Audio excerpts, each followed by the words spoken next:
तिष्ठति स्वर्यस्य च केवलम् तस्मै ज्येष्ठाय ब्रह्मणे नमः। ॐ नमस्ते अस्तु आयते नमोऽस्तु परायते नमस्ते प्राणतिष्ठत आसीनायोत ते नमः। आसीनायोत ते नमः। केंद्रीय आर्य युवक परिषद के तत्वावधान में आयोजित 220वीं संगोष्ठी, जिसका कि विषय रखा है आनंदमय जीवन कैसे बिताएं, जिसकी अध्यक्षता कर रही हमारी बड़ी बहन श्रीमती वीना बोरा जी। आज की मुख्य अतिथि कार्यक्रम की डॉक्टर कल्पना रस्तोगी जी, और मेरे सभी भाइयों बहनों माताओं और जो भी जहाँ से जुड़े हैं प्यारे प्यारे न्यारे न्यारे बच्चों। बहुत ही सुंदर कार्यक्रम कर रहे हैं बड़े भ्राता श्रीमान अनिल आर्य जी, पूरे जोश पूर्वक, होश पूर्वक, धैर्य पूर्वक, विवेक पूर्वक। वास्तव में सूर्य चंद्रमा की भांति जब व्यक्ति को चलना आ जाता है तो कैसी भी आंधी आए, तूफान आए, टक्कर हो, उनसे टक्कर वो लेकर के विजेता बन ही जाता है। ऐसे भाई हमारे सामने सभी के प्रेरणा स्रोत बने हैं। भाई अनिल जी कोरोना जैसी महामारी को जीत के आए हैं और पूरा परिवार। तो सभी के लिए परमात्मा से प्रार्थना करती हूँ, परमात्मा इनको स्वस्थ जीवन दे, लंबी आयु दे। इसी प्रकार से अपने मंचों को ये सुशोभित करते रहें, हम सभी को बुलाते रहें, ज्ञान का दर्शन, मार्गदर्शन हमें करवाते रहें। तो आइए हम अपने विषय की ओर चलते हैं, अधिक भूमिका ना बांधते हुए। हमारा विषय है कि किस प्रकार से जो जैसा कि अभी स्थिति परिस्थिति बनी हुई है इनमें हम आनंदित रह सकें।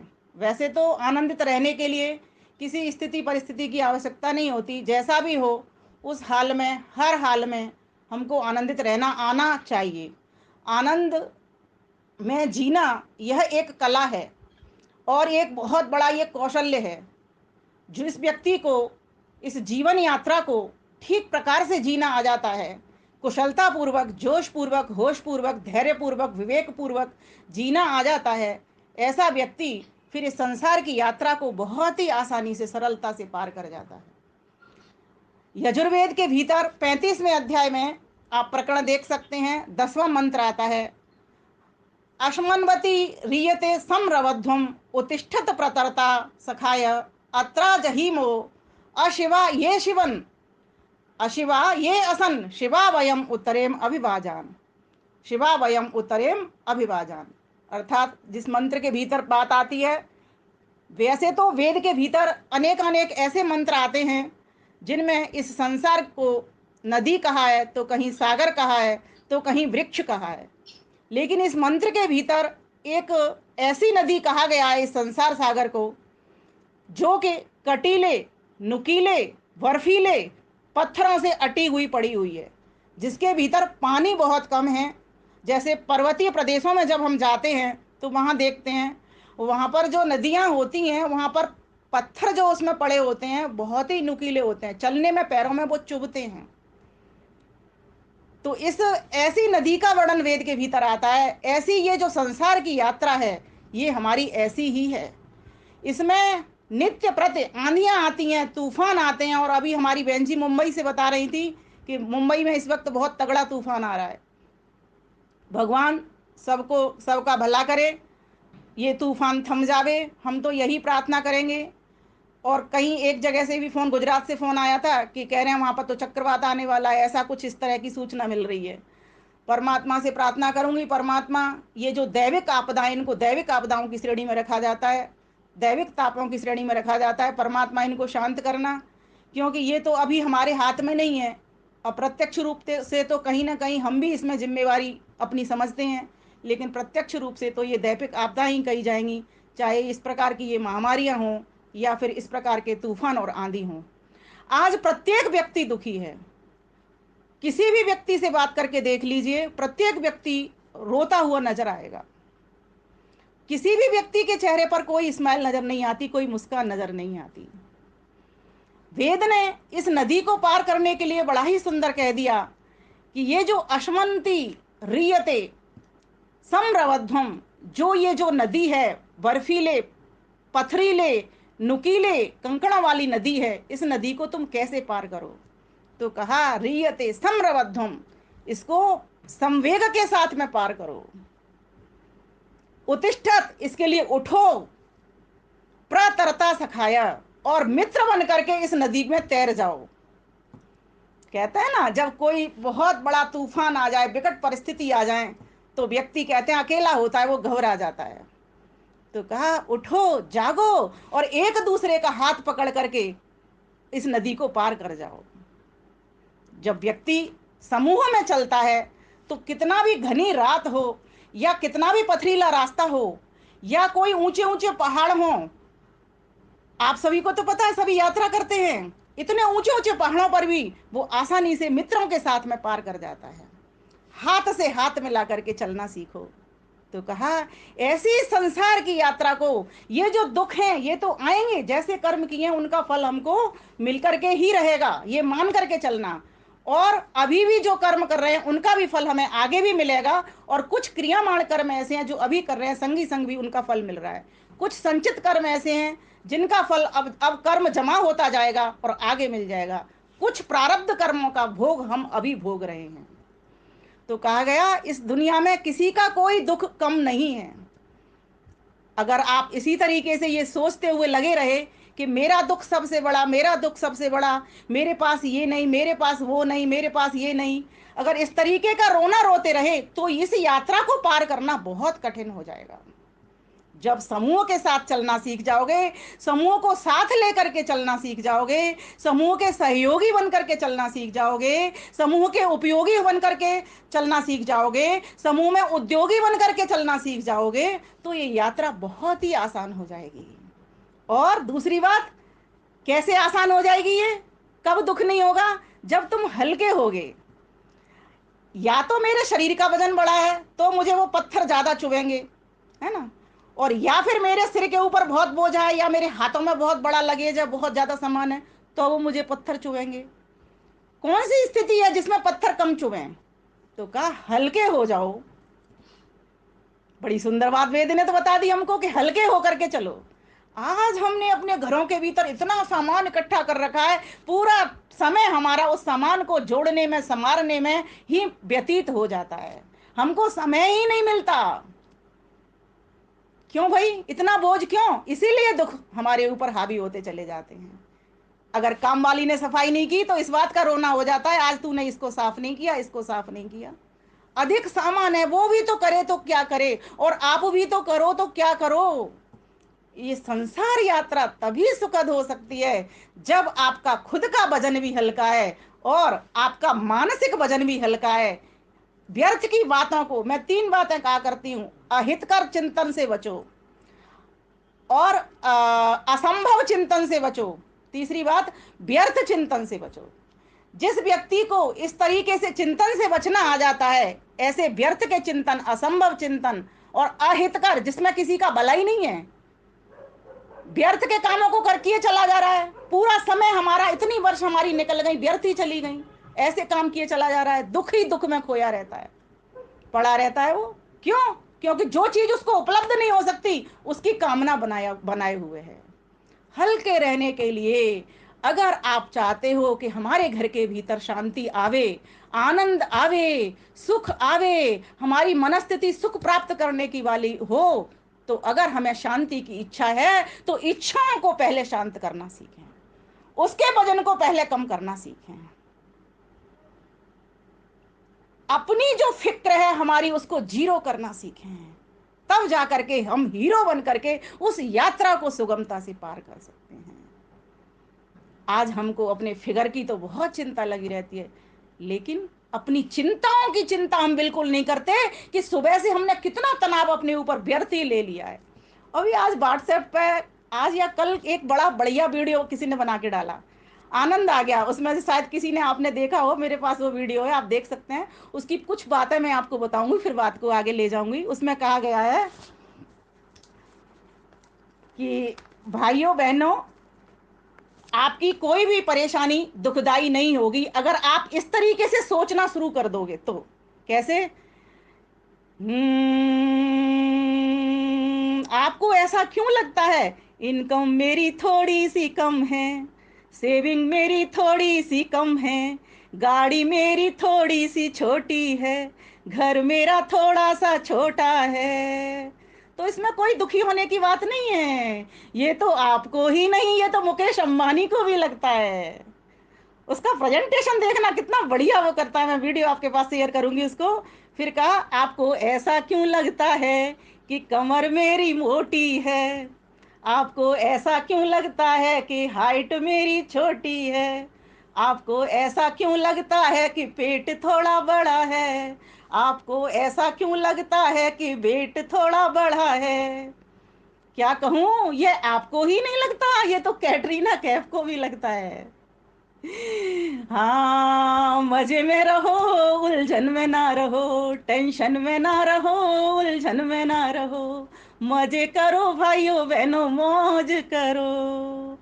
आपको ऐसा क्यों लगता है सास मेरी लड़नी है? आपको ऐसा क्यों लगता है ननद मेरी भिड़नी है? आपको ऐसा क्यों लगता है जेठानी मेरी नागिन है? आपको ऐसा क्यों लगता है देवरानी मेरी डायन है? इसमें दुखी होने की क्या बात है? ये आपको ही नहीं लगता, दुनिया की सभी महिलाओं को लगता है।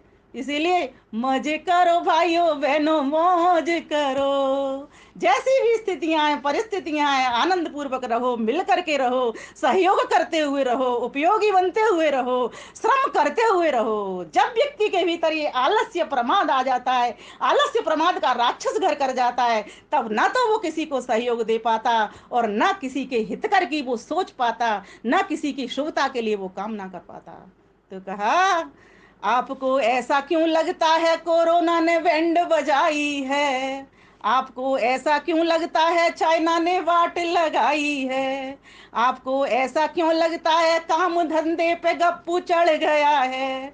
आपको ऐसा क्यों लगता है मुझे कोरोना लग गया है? इसमें दुखी होने की कोई बात नहीं। बस ये सोचो, मुझे भी तो कोरोना लग गया है। तो क्यों दुखी होते हो व्यर्थ ही? मजे करो भाइयों बहनों, मौज करो। जिस व्यक्ति ने सकारात्मक सोच के साथ इस कोरोना से युद्ध लड़ा है, वही व्यक्ति विजय होकर के आया है। और ये उदाहरण है हमारे समाज, हमारे भाई बहन है। इसीलिए कभी भी ये मत सोचो कि हमारा ऐसा हो जाएगा वैसा हो जाएगा। हमेशा शिव चिंतन करो, मैं ठीक हो जाऊंगा। मेरे रक्षक है ना, परमात्मा के उसमें बैठा हूं ना चादर में। परमात्मा मेरे ऊपर भी, नीचे भी, दाएं भी, बाएं भी, आगे भी, पीछे भी, वो हर संभव मेरी रक्षा कर रहे हैं। मैं तो ऐसे बैठा हूं उसकी गोद में जैसे एक बालक माँ की गोद में दुग्ध पान कर रहा है। किसी चीज की परमात्मा ने हमारे लिए कमी छोड़ी नहीं। फिर भी आदमी को रोना रोना रोना लगा रहता है। आज सुबह मेरे पास कहीं से एक फोन आया, बहुत रो रो करके महिला बात कर रही थी वो। मैंने कहा, क्या हुआ, आपको परेशानी क्या है? बोले, क्या बताऊं बहन, मेरा खरबूजा सुबह से वैसा ही निकल गया, फीका, बिल्कुल मीठा ही नहीं निकला। मैंने कहा, आजकल तो बहुत खरबूजे मीठे आ रहे। मतलब वो खरबूजे की बात कर रही है मुझे फोन पे और कह रही है खरबूजा फीका निकल गया। तो सोचने की बात है। आपको दुखी होना है तो कहीं से दुखी हो सकते हो, और आपको सुखी होना है तो चाहे आपके पास कुछ भी नहीं है वहां से भी सुखी हो सकते हो। आपको एक कहानी की ओर मैं रुख मोड़ना चाहूंगी। एक बार एक अमीर औरत एक मनोचिकित्सक के पास गई, बहुत टेंशन में थी, तनाव में थी, और जाकर के उससे कहती है कि मैं कुछ खुशियां पाना चाहती हूँ, डॉक्टर साहब मुझे स्वस्थ कर दीजिए। मुझे पूरी रात भर नींद नहीं आती, दिन भर मुझको चैन नहीं मिलता, मैं करूँ तो करूँ क्या, जाऊँ तो कहाँ जाऊँ, क्या मैं विदेश चली जाऊँ? तो डॉक्टर साहब कहते हैं, बहन तू कहीं ना जा, तू यहीं बैठ जा मेरी कुर्सी पर। क्योंकि मनोचिकित्सक तो मन के भाव को पढ़ लेते हैं कि इसको दवा कौन सी देनी है मुझको। तो एक बूढ़ी माई जो उनके यहाँ सफाई कर रही थी उसको बुलाते हैं, बुला के कहते हैं, माता जी जरा इधर आइए। माता जी आ जाती हैं, बोले बैठिए, आप भी कुर्सी पर इनके साथ बैठिए, और आपने जो किस्सा मुझे सुनाया था वो इनको भी सुनाइए। तो माता जी कहती हैं, ठीक है, कि आपने कैसे खुशियां ढूंढी अपने जीवन में? तो वो कहती है कि मेरे जब, आज से कोई 10 साल पुरानी बात है, मेरे पति का देहांत हो गया मलेरिया फीवर के कारण। उसके 6 महीने बाद मेरा बेटा एक्सीडेंट में चल बसा। मैं बहुत परेशान थी। इतना मुझे तनाव हो गया था कि मुझे भी रात भर नींद नहीं आती थी, दिन में भी मुझे चैन नहीं आता था, सारा दिन मेरा रोने में बीतता था। लेकिन एक दिन क्या हुआ, एक छोटा सा बिल्ली का बच्चा मेरे पैर पर चढ़ गया जब मैं बाहर निकली तो। और जैसे ही मैं भीतर आई अपना काम करने लगी तो लिपटा लिपटा वो बच्चा मेरी साड़ी के ऊपर आगे पीछे नीचे चक्कर मारने लगा। मुझे लगा ये भूखा होगा। मैंने उसके लिए थोड़ा सा दूध और डबल रोटी भिगो करके एक कटोरे में एक पात्र में रख दी। वो थोड़ी ही देर में 1 मिनट के भीतर वो पूरा खाना खा गया। उसने वो पूरा खाना खाया, मुझे इतनी खुशी हुई, इतना सुकून मिला कि मैं सोचने लगी एक छोटा सा जीव जब इस दूध को पी करके इतना खुश हो सकता है तो मैं क्यों इतनी परेशान हो रही हूं। तो इसका पीछे कारण क्या था, क्या भाव था कि जब छोटे से जीव की सेवा करने पर मुझको इतनी खुशियां मिलती है तो क्यों नहीं मैं मनुष्यों की सेवा करने वाली बन जाऊं। जो लोग दुखी हैं, जो लोग अन्याय से भरे हुए पड़े हैं, जिनके ऊपर अत्याचार हो रहा है, जहां हमारी बहन बेटियां लव जहाद की शिकार हो रही हैं, क्यों नहीं मैं इनके बचाव के लिए उतर पड़ूं, क्यों नहीं मैं सबकी सेवा में लग पड़ूं, क्यों नहीं मैं सबको सहयोग देने लग पड़ूं, क्यों नहीं मैं सबके लिए उपयोगी हो जाऊं, क्यों नहीं मैं अपने एक एक क्षण को इस खुशी देने में लग जाऊं।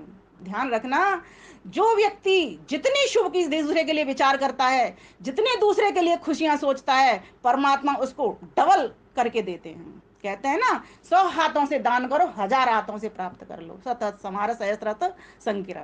तो इस प्रकार से परमात्मा को जिस व्यक्ति ने यह विश्वास कर लिया कि वो सर्वरक्षक मेरे पास है, और उसने, मैं तो कहती हूँ सबको, उसने इतनी बड़ी खुशी हमको दी है, इतना बड़ा सुंदर शरीर दे करके, इससे बड़ी क्या खुशी होगी। सोचो अगर भगवान हमारी आंख नहीं बनाता तो क्या होता।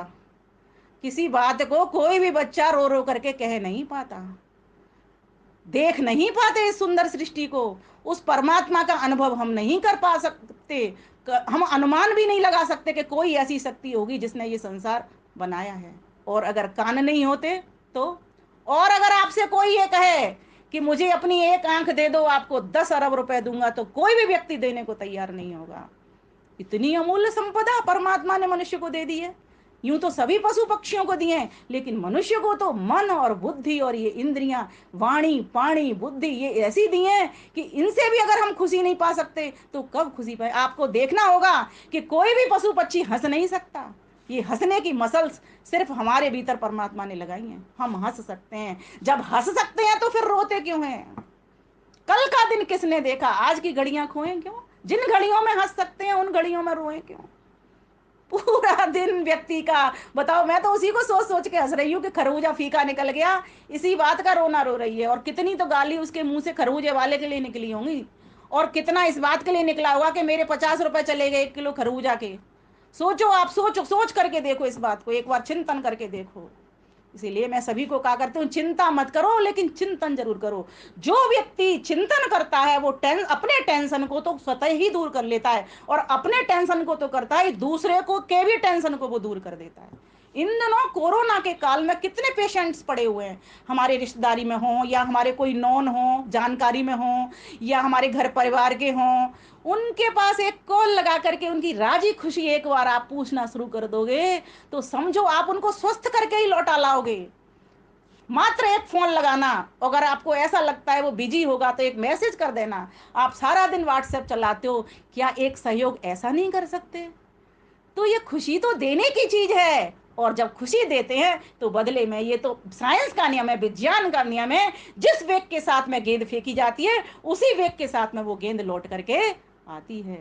तो कहा, अश्मनवती रियते सम्रबध्वम, सब मिल करके इस नदी को पार करो। इसके लिए उठ जाओ, खड़े हो जाओ, सोचो हम कहाँ बैठे हैं, किस स्थिति में बैठे हैं। देखो कितने कितने संगठन, हमारा आर्य समाज भी कितने संगठन सेवा के कार्यों में लगा हुआ है इन दिनों, है ना। और कितने भी और भी संगठन देखो, आरएसएस देखो, हमारे बगल में 5-6 सेंटर लगा रखे हैं, और कैसे सेवा कर रहे हैं, मास्क पहनते हैं, सैनिटाइज होते हैं, और उनके अपने घरों के बच्चे सेवा में लगे हुए हैं, और सभी स्वस्थ हैं। कोई ऐसा भूत नहीं है, कोई बिहार नहीं है ऐसी चिपक जाएगी। हाँ, सावधानी हटी दुर्घटना हटी। अर्थात सावधानी तो हमको रखनी पड़ेगी, 2 गज दूरी, मास्क जरूरी की, लेकिन और साथ साथ अपने आप को व्यायाम प्राणायाम द्वारा भी अपने आप को स्वस्थ रहना रखना पड़ेगा। जो व्यक्ति अपने शरीर को जितना स्वस्थ रखेगा वो उतना ही प्रसन्न रहेगा, आनंदित रहेगा। आज क्या हो रहा है कि हम ना तो स्वस्थ होने की कला जानते हुए भी आलस्य के कारण, प्रमाद के कारण न तो प्राणायाम करते, न व्यायाम करते। डॉक्टर त्रेयन ने, मैं अभी एक व्हाट्सएप पे मैसेज देख रही थी, उन्होंने क्या कहा है, जिनके पति प्राणायाम नहीं करते हो वो उनका भोजन देना बंद कर दें।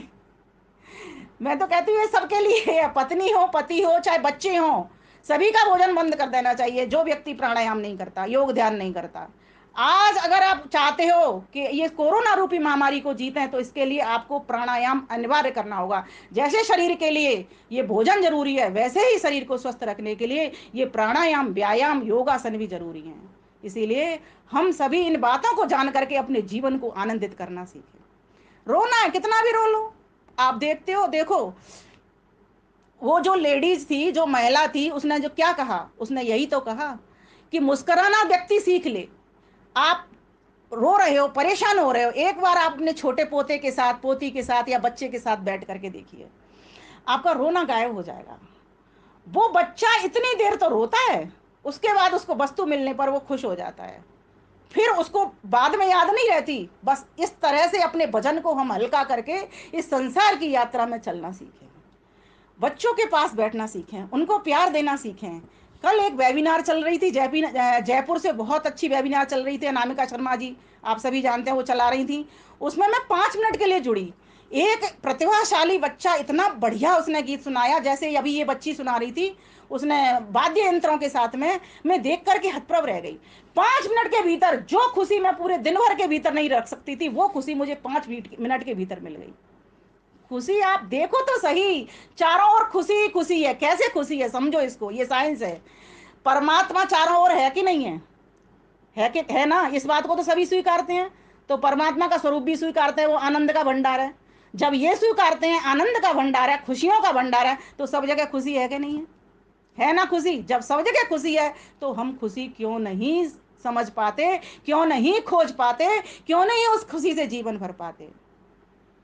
इसीलिए तुलसीदास जी ने बड़ी बढ़िया बात कह दी, तुलसी पिछले पाप ते हर चर्चा न सुहाए, जैसे ज्वर के बेग से भूख विदा हो जाए।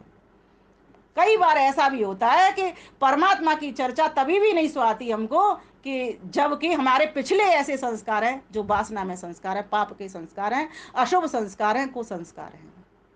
तो उन पर जीत पाने के लिए इन सदग्रंथों का सहारा लेना है, इन सत्संगों का, वेबिनारों का सहारा लेना है, उस सच्चिदानंद का सहारा लेना है, उसकी शरण में बैठना है। जिस व्यक्ति को ये कला आ जाती है वो फिर कभी दुखी नहीं रहता। गीता में भगवान कृष्ण कहते हैं ना, कोई मान करे, अपमान करे, धूप आवे, छांव आवे, है ना, कोई फूलों का हार पहनावे या कांटे का हार पहना दे, खूब अपमानित कर दे, तब भी जो स्थित प्रज्ञ व्यक्ति होता है, जो कि हर वक्त उस आनंद स्वरूप के साथ में रहता है, आनंद के भंडार के साथ में रहता है, वो विचलित नहीं होता। फूल मिले या काटे, वो तो खुश होकर के सारी वस्तुएं अपनी बांटे। वो योगी व्यक्ति जो होता है, स्थित प्रज्ञ व्यक्ति होता है, वही व्यक्ति आनंदित रह सकता है। तो स्वस्थ शरीर करें हम अपना, योग, प्राणायाम, व्यायाम के द्वारा। और दूसरी बात, बाह्य वस्तुओं से कभी भी प्रभावित ना हो। किसी ने मुझे क्या कह दिया, उसने कह दिया, उसकी बुद्धि में जो बात आई उसने वो बात कह दी, मेरी बुद्धि से तो वो व्यक्ति नहीं बोल रहा। कई बार हम इसी बात को लेकर के भी दुखी हो जाते हैं, उसने मुझको ऐसा कह दिया, वो मेरे ऊपर गुस्सा कर गया, उसको ये नहीं दिखाई देता, उसको ये नहीं सुनाई देता, उसकी जबान कैसी है। ये व्यवहार ठीक नहीं है। अगर हम चाहते हैं पूरा प्रत्येक क्षण हमारी आनंदमय बीते, तो हम किसी दूसरे के व्यक्ति से प्रभावित ना हो, दूसरे की बातों से प्रभावित ना हो। फिर तो हम कमजोर हो गए अगर प्रभावित हो गए तो। और हमें कैसा होना है? सबल होना है, स्वस्थ होना है। और स्वस्थ मन में ही परमात्मा का वास है, आनंद का वास है। तो हमें इन स्थितियों को, परिस्थितियों को, ये आती रहेंगी, आ रही हैं, जा रही हैं। कोई भी चीज संसार की ये मान के चलिए स्थिर नहीं है। जो चीज बनी है उसका नाश होगा तो होगा ही, ये विद्या है। इसके स्वभाव को जानो, ये शरीर बना है, ये जलेगा, कटेगा, सड़ेगा, फेंकेगा, ये इसका धर्म है।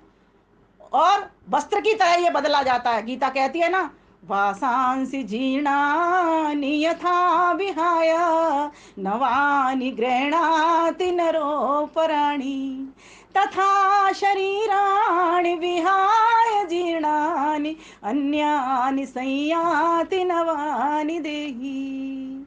तो फिर कौन है जो अपरिणामी सत्ता है, जिसमें परिवर्तन नहीं होता? इसकी तो अवस्थाएं बदलती हैं, बच्चे से यौवन में आते हैं, यौवन से बुढ़ापे में जाते हैं, बुढ़ापे के बाद में फिर ओम स्वाहा हो जाती है।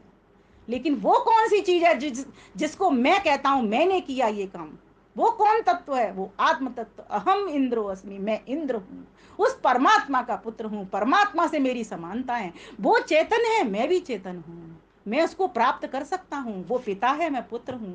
वो स्वामी है, मैं सेवक हूं। वो राजा है, मैं प्रजा हूं। वो गुरु है, मैं शिष्य हूं।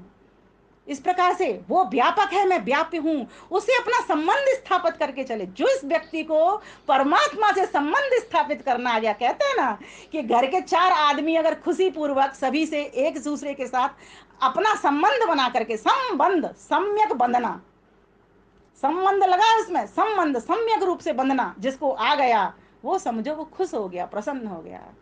कोई लड़ाई नहीं, झगड़ा नहीं। आज हमको ऐसा बंधन आता ही नहीं जैसा बंधन वेद ने हमको आदेश किया है। तो कहा कि अगर तुम चाहते हो कि हमारी संसार की यात्रा सुखद हो तो हल्के हो करके रहो। प्रेम पूर्वक यात्री जब बैठते हैं ना, बस के भीतर यात्रा करते हैं, तो बहुत आसानी से रास्ता, 10 घंटे के रास्ते का भी पता नहीं चलता। प्रेम पूर्वक एक दूसरे से बातें करते हैं, परिवार के भीतर इसी प्रकार से वार्ता करते हुए। सोचो, परमात्मा ने आज हमारे लिए ऐसी व्यवस्था की है कि हम एक दूसरे के साथ बैठ पा रहे हैं, भोजन कर पा रहे हैं। नहीं तो हम मिलते ही नहीं थे। पति का भोजन अलग होता था, पत्नी का भोजन अलग होता था। कम से कम ये कोरोना के काल में हम एक साथ बैठे तो हुए, एक साथ भोजन तो कर पा रहे हैं, एक साथ वार्ता तो हम कर पा रहे हैं। इस प्रकार से हम आनंदित हो सकते हैं। फिर कहा, सहज रहेंगे तो आनंदित रहेंगे, कोई प्रभाव नहीं, सरल रहेंगे तो आनंदित रहेंगे। क्रोधी व्यक्ति, अहंकारी व्यक्ति, कामी व्यक्ति, लोभी व्यक्ति, ये सब ऐसे दुर्गुणों को, दुर्व्यसनों को अपने साथ एक के साथ संगति पूर्वक जोड़ता हुआ चलता है कि वो दुखी ही होता रहता है, अपनी नाक को नीची होने ही नहीं देता। विनम्र बनिए। विद्या किसके पास आती है? आनंदित कौन होता है? जिसके पास विद्या आती है। और विद्या किसके पास आती है? विद्या ददाति विनयम, विनयादि यादि पात्रताम, पात्रत्वात् धनम आपनोति, धनात् धर्म तथा सुखम। सुख की इच्छा सभी करते हैं, तो अगर सुख चाहिए तो सबसे पहला पॉइंट कह दिया हमारे नीति शास्त्र, कहते हैं क्या कि विनम्र हमको होना ही पड़ेगा। इस संसार की यात्रा को सुखद बनाने के लिए हमको सरल होना ही पड़ेगा। जो व्यक्ति हमेशा क्रोध में, अक्कड़ में और चलता है, ऐसा व्यक्ति फिर अपनी यात्रा को कठिन बना लेता है। कहा था ना, निशित दुरिता, वो एक वो आता है, मंत्र आता है, बड़ा ही सुंदर, वेद के उपनिषद के भीतर आता है कि वो ऐसे समझो कि जैसे कि तलवार की धार के ऊपर चलने के समान है। तो हमें कैसा अपना जीवन बनाना है? हमको कैसा बनाना है? जागृत अवस्था का होश पूर्व, जितना जितना होश जिस व्यक्ति के पास है उतना उतना वो प्रसन्न है। ध्यान देना। तो आनंद कहाँ रहा? विद्या में, ज्ञान में आनंद रहा। तो विद्या ददाति विनयम, विनयादि पात्रताम। और जो विनम्रता है वो क्या देती है? कुशलता देती है, पात्रता देती है, योग्यता देती है। विनम्र व्यक्ति को ही कोई विद्या दे सकता है, गुरु। और पात्रता से क्या होता है? पात्रत्वात् धनम आपनोति। जब व्यक्ति योग्य हो जाता है, कुशल हो जाता है, तो खूब धन उसके पास आता है। और धनात् धर्म, धन से क्या होता है? धर्म कार्य होते हैं, जिस तरीके के हो रहे हैं कार्यक्रम। और धनात् धर्म, और फिर तथा सुखम, और धर्म से क्या होता है? सुख की प्राप्ति होती है। तो इस प्रकार से हम ज्ञान, जो भी जिस व्यक्ति के पास अच्छा तो शरीर है, स्वस्थ शरीर है, और बुद्धि कैसी है? ज्ञान वाली है, प्रज्ञा ऋतंबरा से भरी हुई है, तो ऐसा व्यक्ति फिर दुखों नहीं मनाता। फिर क्या कहता है? आनंद में जीता है, हर क्षण उसका प्रसन्न रहता है। तो प्रसन्नता रहने के लिए कौन से सूत्र रहे? ज्ञानी बने, है ना, स्वस्थ शरीर वाले बने, परोपकारी बने, सहयोगी बने, परमार्थी बने, और परमेश्वर की सन्निधि में प्रार्थना करने वाले बने, स्तुति प्रार्थना उपासना करने वाले बने। तो इस प्रकार से हम अपने जीवन को सुंदर बना सकते हैं।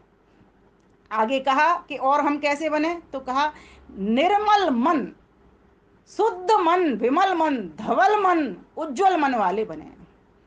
जिस व्यक्ति का जितना मन पवित्र है उतना ही वो प्रसन्न है।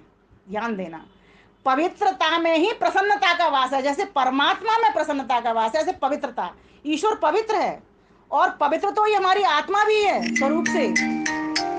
लेकिन क्या होता है, इस संसार में आकर के इस विकार में फंस करके हम अपनी आत्मा को भी ऐसा महसूस करने लग जाते हैं, इस शरीर से जोड़ करके देखना शुरू कर देते हैं, अर्थात वृत्तियों के व्यापार से इसको बांध लेते हैं कि मैं ही बुद्धि हूं, मैं ही शरीर हूं, मैं ही मन हूं, मैं ही इंद्रियां हूं। जैसे कि एक चारपाई के भीतर ऊपर बैठ करके एक व्यक्ति बोले कि मैं चारपाई हूं, तो लोग हंसेंगे ना उसके ऊपर कि देखो कैसा मूर्ख व्यक्ति बैठा है। तो मैं कौन हूं? मैं आत्मा हूं, मैं ये शरीर नहीं हूं। जब व्यक्ति को ये बोध हो जाएगा, ये विवेक पैदा हो जाएगा, तो व्यक्ति फिर ये सोचेगा इस नश्वर शरीर, इस नश्वर संसार के पीछे क्यों भागना। इस संसार में तो आया और गया लगा ही हुआ है, जो आ रहा है वो जा रहा है, हम भी एक दिन ऐसे ही चले जाएंगे। लेकिन अगर इस बात को पकड़ करके बैठे रहोगे सारा दिन कि सारा संसार जा रहा है, हाय मैं क्या करूं, हाय मैं क्या करूं, तो इससे तो बात बनेगी नहीं। तो किस तरह से समझना पड़ेगा? इसी तरीके से बोध करना पड़ेगा कि संसार तो है ही जाने के लिए, जो वस्तु आई है। हाँ, एक काम हम कर सकते हैं कि अगली बार हमारा जन्म नहीं हो, ये हमारे हाथ में परमात्मा ने हमको गारंटी दे दी है। उसके लिए क्या करना पड़ेगा? हमें इस विवेक वैराग्य का अभ्यास करना पड़ेगा, अपने मन को प्रकृति से परमात्मा की ओर जोड़ना पड़ेगा। तो कहा कि हम कैसे बने फिर प्रसन्न रहने के लिए? सूर्य जैसे बने। जैसे मैं उदाहरण भी दे रही हूं, अभी भी दे रही हूं, सामने की बात नहीं, पीछे भी कहती हूं। अगर किसी को सूर्य चंद्रमा के समान चलना सीखना है तो भ्राता अनिल आर्य जी को देख लो। कितने तूफान आ जाए, आंधियां रहने, उनका काम नहीं रुकता, वो चलते रहते हैं। सूर्य अनथक चल रहा है और ऐसे ही नहीं चल रहा व्यर्थ, प्रकाश देते हुए चल रहा है। समाज के भीतर जो जम्स हैं, बैक्टीरिया हैं, कीटाणु हैं, घर परिवार और समाज के भीतर, उनको भी सफाया करने के लिए चल रहा है। तो क्यों नहीं हम ऐसे चल सकते? और ऐसा व्यक्ति जब काम करता है, समाज के दुर्गुण को, दोषों को, दुर्व्यसनों को समाप्त करता है, तो प्रसन्न रहता है वो। और एक बात और है, प्रसन्न व्यक्ति ही अधिक ऊर्जावान होता है, अधिक काम करता है। हमारे बंसल जी को मैं जब बोलती हूँ ना, पूरे सुबह से आप उठते हो रात्रि तक कैसे इतना काम कर पाते हो, करवट भी नहीं बदलते हो, तो कहते मैं मन को भारी करके काम नहीं करता, मैं एंजॉय करके काम करता हूँ। बताओ कितनी बड़ी बात है। आज हम चार बर्तन भी, काम वाली जिस दिन नहीं आएगी ना, चार बर्तन भी हम मांजेंगे तो बड़े दुखी मन से करते हैं कि अब कैसे होगा, हाय मैं मर गया, हाय मैं लुट गया, हाय मैं पिट गया। अरे तू तो लुटता ही नहीं है कभी, तू तो पिटता ही नहीं है, तू तो मरता ही नहीं है। मरता तो मर गया शरीर, ये शरीर ही मरता है, ये लुटता है, ये पिटता है, ये खटता है, ये चुटता है, सब काम इसी के धर्म होते हैं। जब विद्या ये हमारे भीतर घर कर जाती है तो हम प्रसन्न हो जाते हैं। तो कहा पवित्रता में वास है, परमात्मा में वास है। और भौतिकवाद से थोड़ा सा, इन पिक्चर हॉल, ये शॉपिंग मॉल और इन इन थोड़ी थोड़ी चीजों से निकलना शुरू करो, आगे बढ़ना शुरू करो, ऊपर की यात्रा उत्थान करना शुरू करो। बहुत कर लिया, 50 साल इसी काम को किया है, थोड़ा सा आप वानप्रस्थ जीवन में तो आओ। हम यहाँ बैठे हुए होंगे, अधिकतर लोग 50 से ऊपर के होंगे, हम सभी वानप्रस्थी जीवन वाले हैं। कुछ लोग तो इतने अच्छे हैं, जैसे अनिल आर्य भाई जी की तरह ही और बहुत सारे भाई बहन बैठे हैं, जो अपने गृहस्थ को भी वानप्रस्थ की तरह ही जीते रहे हैं, तभी वो इतना काम कर पा रहे हैं। जैसे मैं बंसल जी का भी उदाहरण देखूं, मुझे नहीं पता कि उन्होंने गृहस्थ कैसे जिया है, लेकिन बहुत अच्छा जिया है और बहुत ही अच्छी तरीके से वो, मैं तो कहती हूँ पूरे वानप्रस्थी होकर के ही वो काम कर पा रहे हैं। तो हम सभी भी अगर प्रसन्न रहना चाहते हैं तो अपने कर्म में आनंद करना सीखें। जो भी कर्म कर रहे हैं, योग कर्मसु कौशल, कर्मों को इतनी कुशलता के साथ करो कि वो योग बन जाए, वो प्रसाद बन जाए। भोजन को इतने अच्छे से बनाओ कि वो प्रसाद के रूप में मिल जाए आपको। तो प्रसन्नता, प्रसाद का तो अर्थ ही प्रसन्नता होता है, संस्कृत में प्रसन्नता को ही प्रसाद कहते हैं। तो हमें क्या करना होगा? हमें इस प्रसाद को ग्रहण करना पड़ेगा। आगे की बात, विध्वंसक विचारों से दूर रहें, सृजनात्मक कार्यों को करने वाले बने। किसी की कोई किसी भी प्रकार की हानि ना हो, अहित ना हो, ऐसे कार्यों को हम हाथ में लेना सीखें।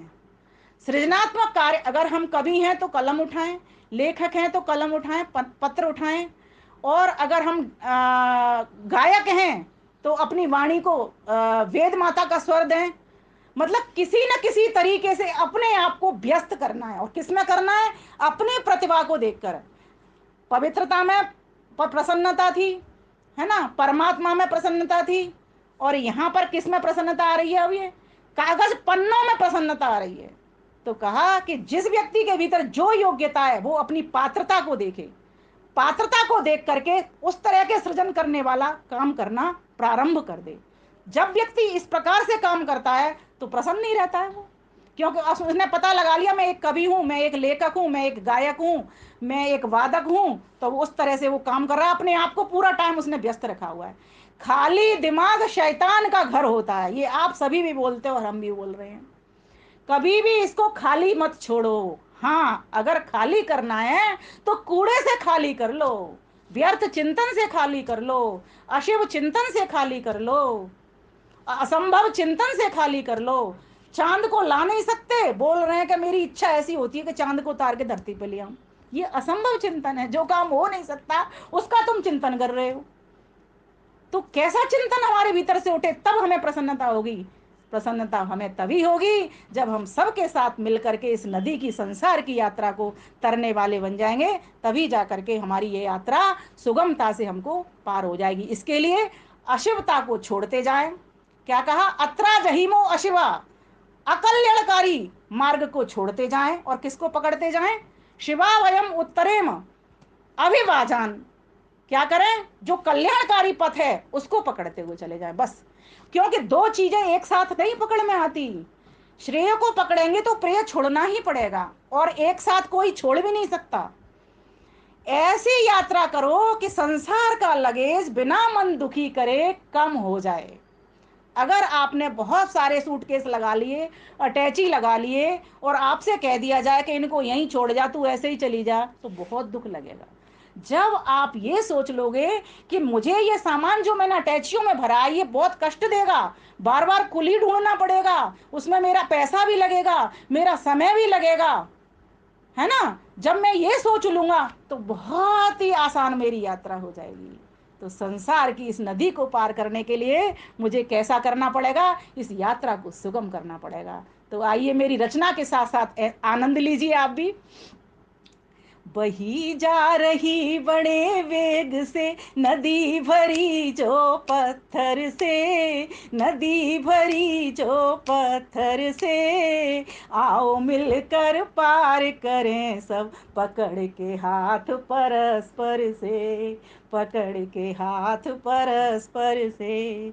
मन में हिम्मत प्रथम उठाएं, लक्ष्य साधने लें संकल्प, लक्ष्य साधने लें संकल्प, व्याकुलता संवेग तीव्र कर। योग दर्शन कहता है ना, क्या कहता है? तीव्र संवेगाना नाम आसन्न। मन के भीतर ये तीव्र इच्छा उठाइए कि मुझे ये काम करना है, करना है, करना है, और मुझे इसमें सफल होना है, सफल होना है, सफल होना है। व्याकुलता संवेग तीव्र कर, चुभन करें कुछ पग की अल्प, धैर्य विवेक वैराग्य जोश भर, बचें राग की फिसलन से, बचें द्वेष की फिसलन से, आओ मिलकर पार करें सब पकड़ के हाथ परस्पर से, पकड़ के हाथ परस्पर से। काम क्रोध मद मोह लोभ ये अशिव का लोभ यहीं छोड़े, अशिव का बोझ यहीं छोड़े, ज्ञान वैराग्य से हल्के होकर लक्ष्य को सम्मुख रख दौड़े, लक्ष्य को सम्मुख रख दौड़े।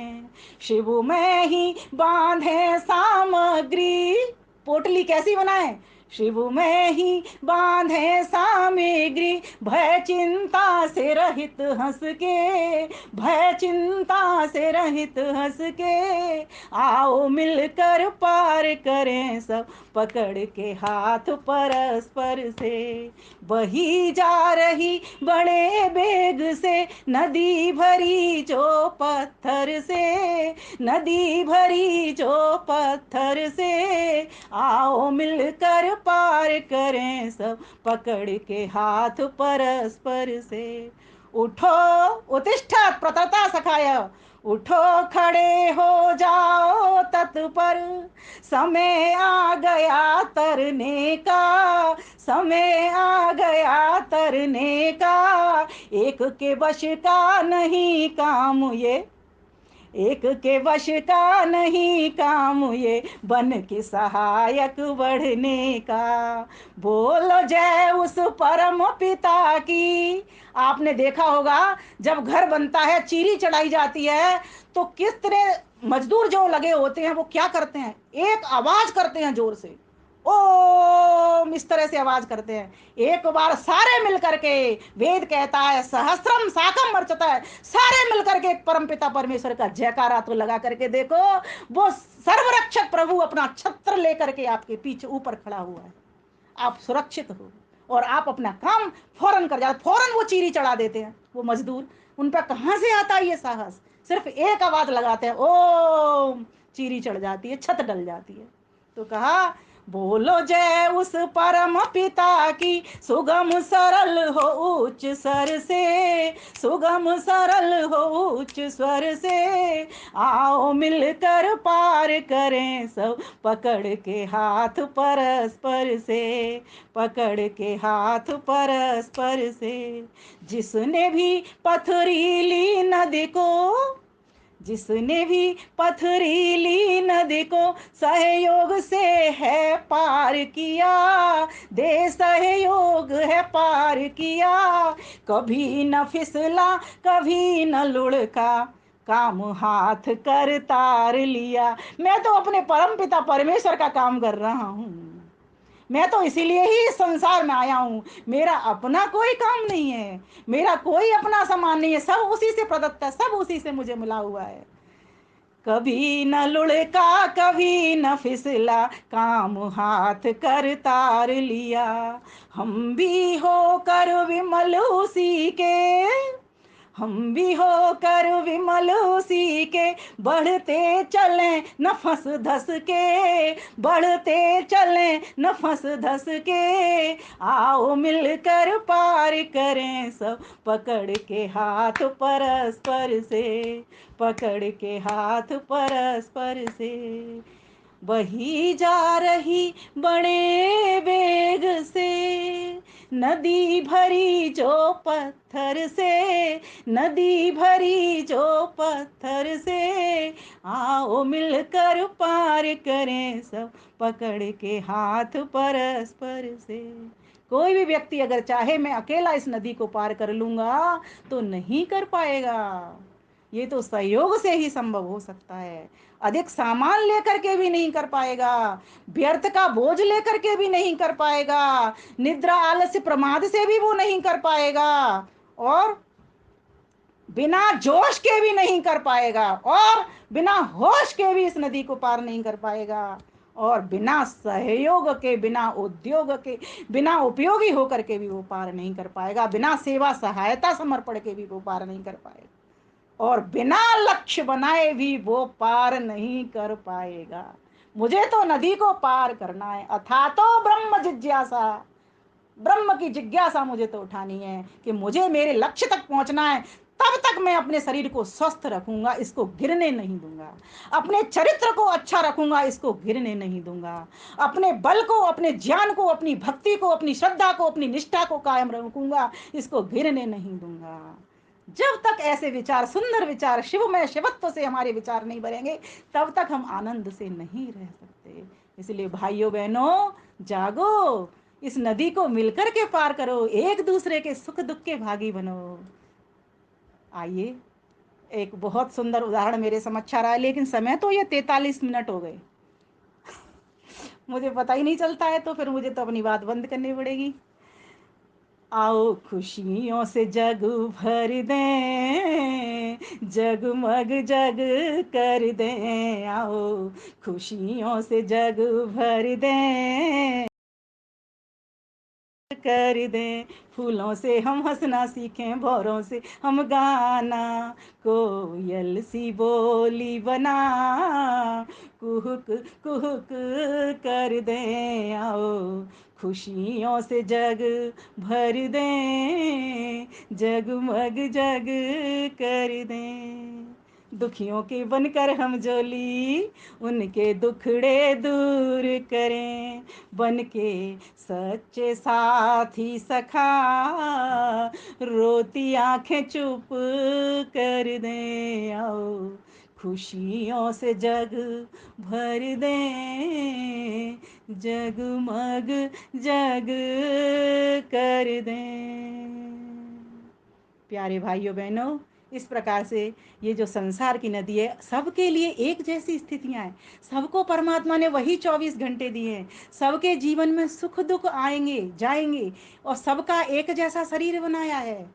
सबको एक जैसे मन बुद्धि दिए हैं। बस एक छोटा सा विचार करने की शक्ति है, जो कि आपको स्थित प्रज्ञ बनाती है। जब इस नदी को हम स्थित प्रज्ञ होकर के पार करना प्रारंभ कर देते हैं, उस परमात्मा की डोर को पकड़ करके पार करना शुरू कर देते हैं, बहुत ही आसानी से, बहुत ही सहजता से, बहुत ही सरलता से ये नदी पार हमारी हो जाती है। तो हम इन पर विचार करें। कुछ बिंदु मैंने आपके समक्ष रखे। आशा है आप सभी को पसंद भी आए होंगे, और ये व्यवहार में भी हम उतारने का इसका प्रयास करेंगे। आप सभी का बहुत बहुत धन्यवाद। नमस्ते।